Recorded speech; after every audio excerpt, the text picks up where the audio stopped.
Hello, I'm Phil Scarborough, your Northeast Florida 2019 president. And I have the pleasure of being today with Michael Hodges, our legislative chair.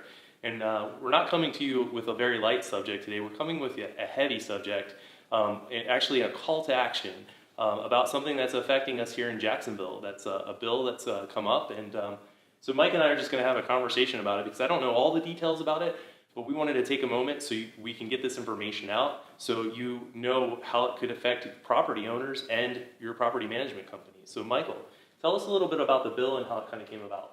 Well, what had happened last year, the President City Council had actually set up the short-term rental task force. And so we've attended that as being part of NARPM, and because anything that's rental, it can affect our business. So we were attending it. And it got basically tabled because the state of Florida is running a short-term rental bill. And all of a sudden, this bill just popped out of nowhere by Council Member Jim Love, who decided before he leaves term on June 30th that he wants to put forth a short-term rental.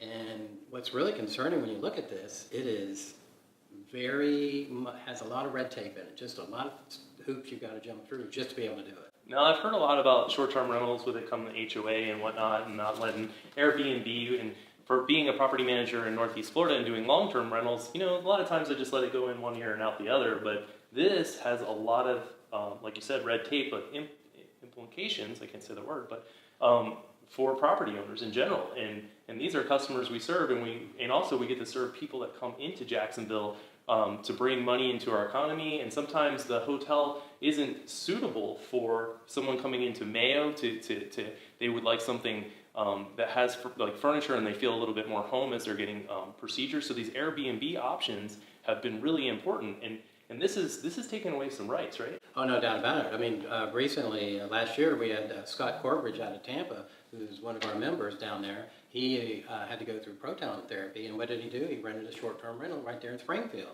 And without that option, he could bring his family, he could bring his dogs, and he had a home. It wasn't a hotel room. There was really no hotel room near there. So it was really definitely helped him in the healing process. Same with the Mayo. But, a couple of things with this bill that's really concerning is that it affects anybody that rents for 213 days or less. Well, if you think about it, in the state of Florida, 6 months, 1 day over 6 months, then you're long term. Well, that's under 213 days. Well, guess what? We come under that if we have any portion of our lease that's less than 213. So a lot of times if you do a lease renewal, that's going to hit us, and we have to follow this rule. Yeah, and we want to follow the rules. As NARPA members and realtors, we want to follow the rules. So we want to make sure that we're doing the right thing, but we also want to be able to serve our customers well. It's about what we can do for other people. So being property owners and having our rights, it makes me, some of the things that you discussed earlier in our board meeting made me just think, why would I own property if people want to keep stripping our rights? And if I'm, let's say I'm struggling or I have to move out or I get deployed and I need to do something with my property in a short-term fashion, and I don't have all the time to go through the hoops of being approved, the fire marshals, have to look at it. There's kind of a list. You want to walk me through those? The first thing you have to do in this particular bill is you have to register. And that registration process can take 30 days or so. It's $100 minimum, maybe more depending on what the city decides to charge. Then you have to go apply for what they call a COU, which is a certificate of use.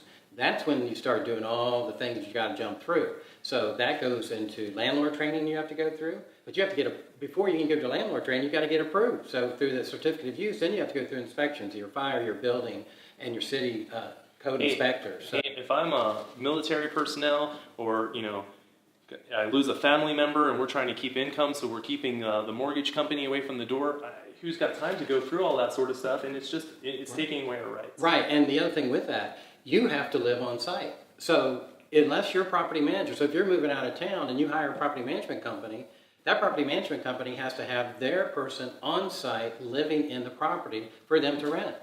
So you can't even do it as a licensed real estate agent or a property manager, third party. You have to be on site to do it. So there's a lot of all kinds of things that really are hindering the process of you being able to rent your own property. Yeah, I'm sure there's a lot more in there, Michael. But the main thing is how can we create a voice for this community to stand up against this and keep our rights as property owners and managers? Well, the one thing that we're doing right now is we're doing a call to action. That call to action is going to come to you. And when you get that in your email, we want you to fill it out, get it, and it'll automatically go to your council member, whoever that is, wherever you live in the city, because it affects all Duval County. It doesn't matter. So once that's done, we want you also to call that office. So in my particular council member is Lori Boyer over in the San Jose area. So I will do my call to action on the email, and then at the same time, I'll follow that up.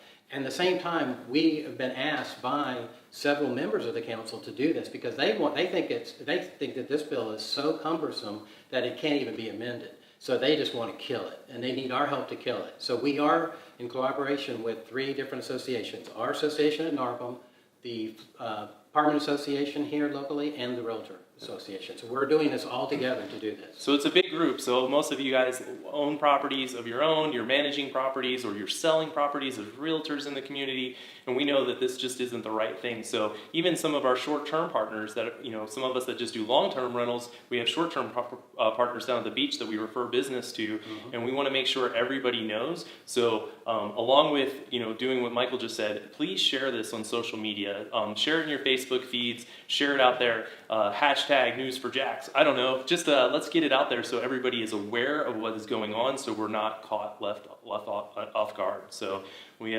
thank you for your time. I think we've got this message out, and please engage. Thank you. Thank you.